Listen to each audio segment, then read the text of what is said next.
I hadn't seen my former spouse in 4 years. She entered the cafe as stunning as ever and unchanged. She looked at me when she sat down and told me why she had come to visit me today. I had no idea what to say. Ultimately, I never would have guessed that this would occur. Please, there may still be hope. Would you please give it another go?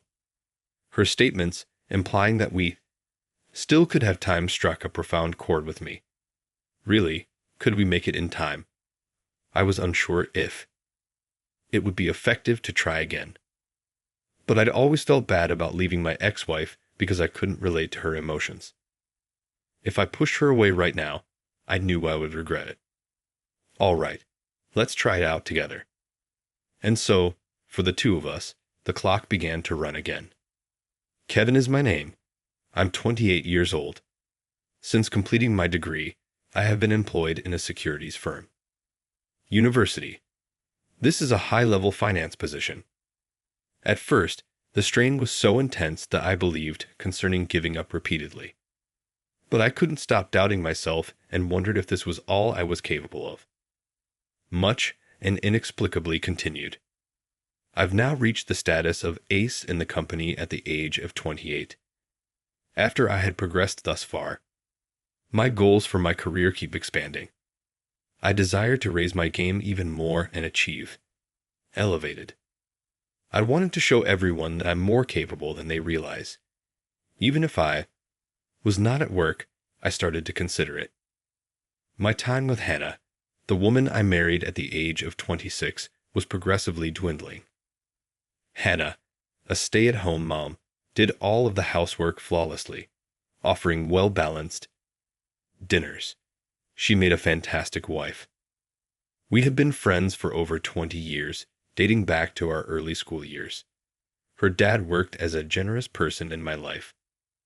At a nearby gym, Hannah's father used to instruct kids in martial arts. I possessed. Since I was in elementary school, I had been going there. When I was in the 3rd grade, my own father passed away. My parents had grown apart from us. Family, so after that it was only my mother and me. Yet, because of the frequent bed rest, my mother. Shock of my father's passing. I had no family to turn to when I was younger, so I didn't know. Feel totally bewildered and unsure of what to do. That is when George, Hannah's father, stepped in to save the day. George was defeated, separating from his wife and parenting Hannah alone. He knew that perhaps it was the reason. How the recently single mother of mine would be experiencing. He gave me an explanation of this, in a kind tone. Through his calls to the insurance provider, my mother's work, and even asking them to assist with some administrative tasks with the staff at the municipal office. He also took me in and allowed me to stay at his house on a few occasions. Regards, George. Taking over, my mom was able to heal by taking it easy. Hannah no longer identified as the instructor's daughter at that point. Hannah. And I started to think of George as family. When I went to George as an adult and informed him that I was ecstatic to want to marry Hannah. Kevin, you've always been regarded as my son. I'm overjoyed that you will always be my son. Right now. I doubt I'll ever forget the look on his face when he told me this. My donor was meant to have blessed me with a blissful marriage, but I ended up separating from Hannah. I was entirely to blame. Hannah always worried about my well-being and made an effort to treasure our time spent together. Are you okay? Would you please take a break? The next time, how about we go to a spa together?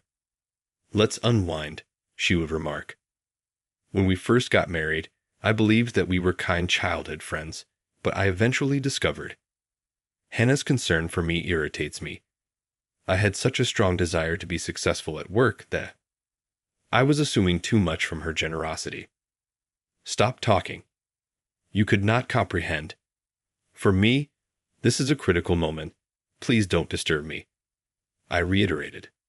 Such items. I would not have noticed if Hannah had not appeared hurt. I hadn't really looked at Hannah in a while because I was always being critical of her. Remarks directed to her. Hannah then told me one day, "I want to spend this weekend with you. Today is a significant day. Please leave early and return home. It's about time we had a conversation about Dad. Could I elaborate for you? Then, I'll have it. I'm going home early." I just said, "Got it," without checking to see what she meant when she said it was important. At that point, or inquiring as to George's whereabouts. I guess I had formed a negative habit of heedlessly answering Hannah's remarks. So I answered Hannah nonchalantly, as I usually did. As it happened, I neglected to keep my word and worked extra hours over the weekend. I simply wrote Hannah one message, saying, "Working late. Not in the mood for dinner." I had entirely forgotten about the pledge, so I didn't even bring it up. Usually Hannah responds immediately, but not this time. That didn't concern me either. My entire attention was on the task in hand. Hannah was gone when I got back home after midnight. A brief message and finalized divorce documentation were discovered abandoned. "I wanted more family time, but your job is your important thing," the note said. "I hope your work goes well. Kindly attend to your health." After reading it, I at last recalled my commitment to Hannah. I saw that it was my birthday when I looked at the calendar. Hannah believed that my birthday was an important day, not our anniversary or Hannah's own birthday. Although Hannah was born a month ahead of me, I don't recall ever having a birthday celebration. Hannah was going to honor a spouse whose wife's birthday he was unable to even recall. Surveying the house, Hannah's possessions were nowhere to be found. She moved everything out in one day, which surprised me. Maybe Hannah had been expecting me to break the pledge and had been progressively removing her items from the house, but I was completely unaware of this. Hannah had already left with her belongings before I realized what had happened. Hannah made no alimony requests. She must have had a difficult marriage. Hannah made no demands of me, but I think she had the right to ask for it. Rather, she departed from the house and left me a message containing words of worry. I was unable to pursue Hannah. The following day, I filed the divorce documents that I had completed. Ultimately, I was unable to hear what George intended to say, the conversation Hannah had brought up. I spoke with George on the phone about the divorce. I was too scared to confront him. I said I was sorry for not looking after Hannah. George only answered, "I understand," without seeming upset or dejected.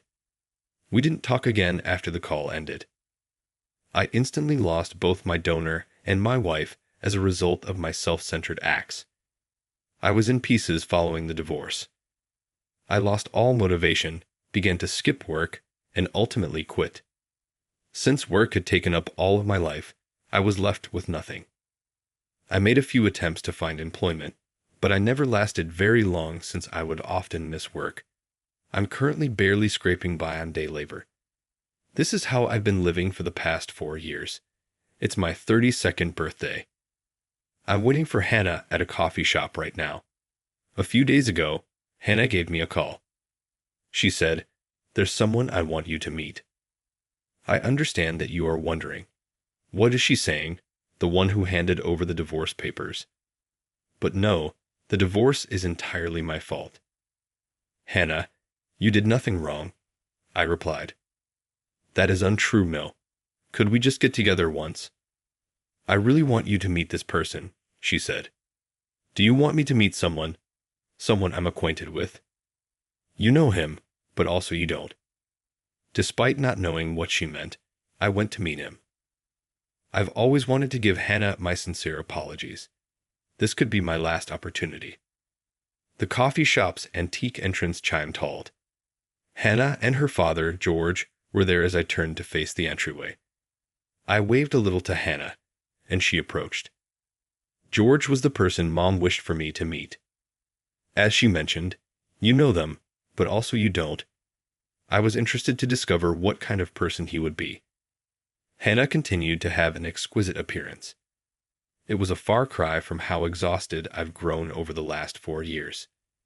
Kevin, a long time has passed. It appears that you have shed some pounds. Are you occupied at work? I know. I quit my old job. What? Yes, I understand. Hannah graciously did not inquire further after learning that I had resigned from my work, as though she had an inkling as to what was going on. Miss, who is this gentleman over here? I was momentarily unable to identify the speaker. George was the only person in front of me, but even though we've known each other since we were young, there's no way he could have forgotten to address Hannah as Miss and me as this gentleman.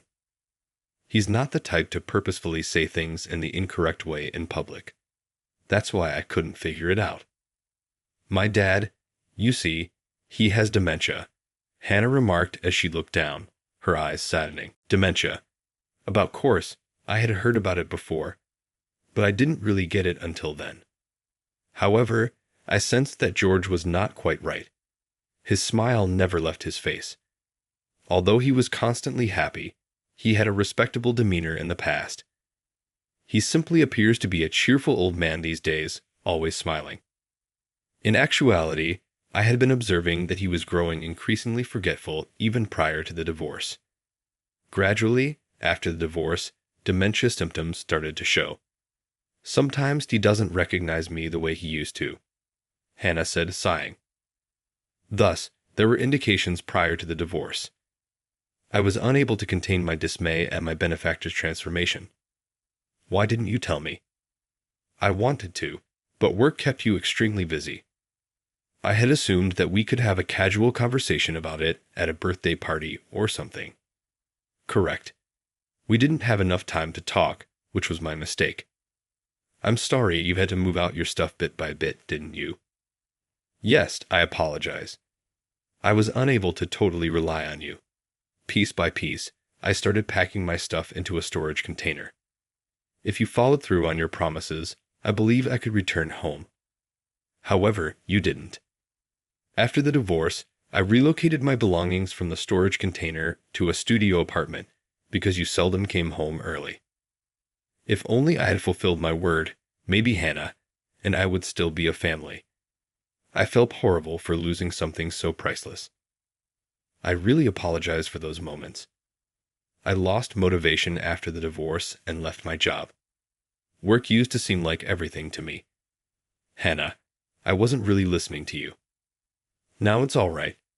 As a housewife, I've also been holding back and not expressing my emotions. I ought to have come to you with my demands and grievances. When we were younger, we used to say anything to each other. When did we stop communicating with one another, I wonder? The words of Hannah struck my heart.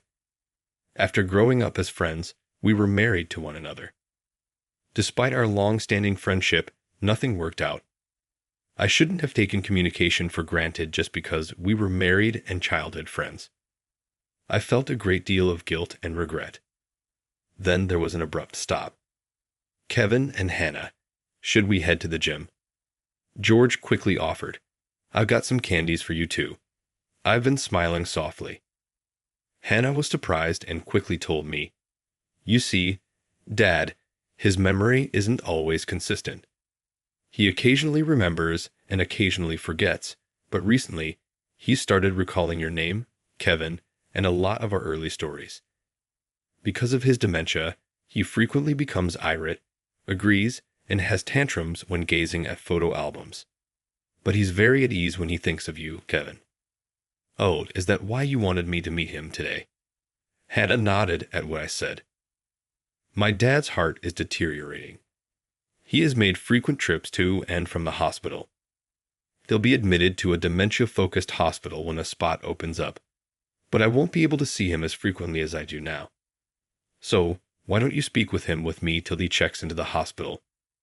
While he is still able to remember, I want to let him peacefully savor his memories.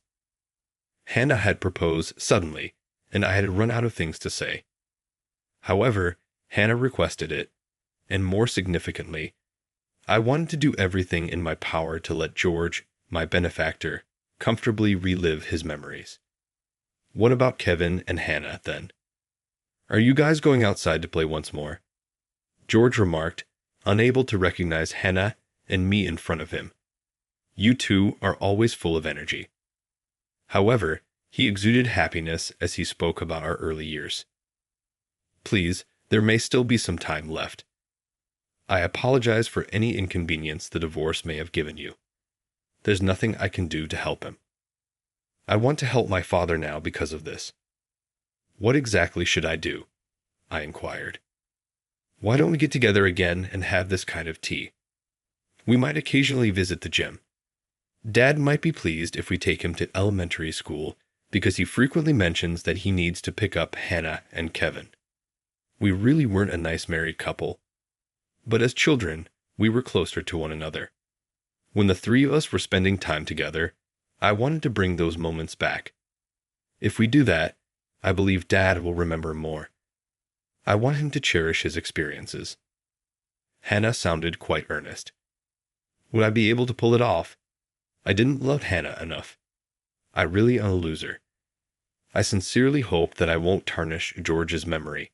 Let's attempt to recall our childhood emotions. We were certainly attentive of one another. Should we give it another go? My heart was made at Hannah's words. I made the most of my time with Hannah and George for the next 6 months, until a room in a specialized dementia facility became available.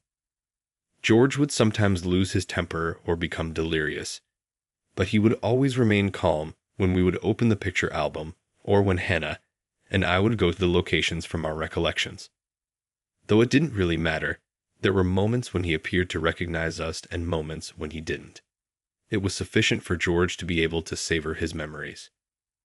Compared to when we were married, Hannah and I spoke a lot more. We chuckle now at how odd it seems that we weren't this talkative when we were married. George was admitted to a specialist dementia facility in Arizona 6 months after I began visiting George and Hannah. Due to his weak heart, the hospital located outside of our state was the only choice. Though certainly not as regularly as we used to, we could still visit him. The employees of the facility came to pick him up in their vehicle on the day of his departure. Hannah was crying, but George was smiling, not quite realizing what was happening. She screamed out, "Dad, take care," but George only grinned silently. But after he entered the vehicle and the attendant pulled down the window, George observed Hannah and me and remarked, "You two take good care of each other." He said those exact words to us right after our marriage. We were unable to determine if he recognized us or just remembered the wedding. However, Hannah and I responded as a team, "We will," just as we had at the wedding. We said our goodbyes with a wave till the George-carrying vehicle was out of sight. George was admitted to the hospital 1 month ago. There has been oscillation in his state. Next week, we're going to see George together. Hannah and I have been getting together a lot since then. Although we probably feel the same way about one another, that doesn't imply we're ready to be married again right now. We wish to avoid making the same errors twice. We don't have to get married in order to be together. We're trying to figure out how to take care of one another and stay together. We're not sure if that's as a married couple or as a couple, but Hannah looks happier today than she did when we were married. I want to prolong this joy for as long as I can.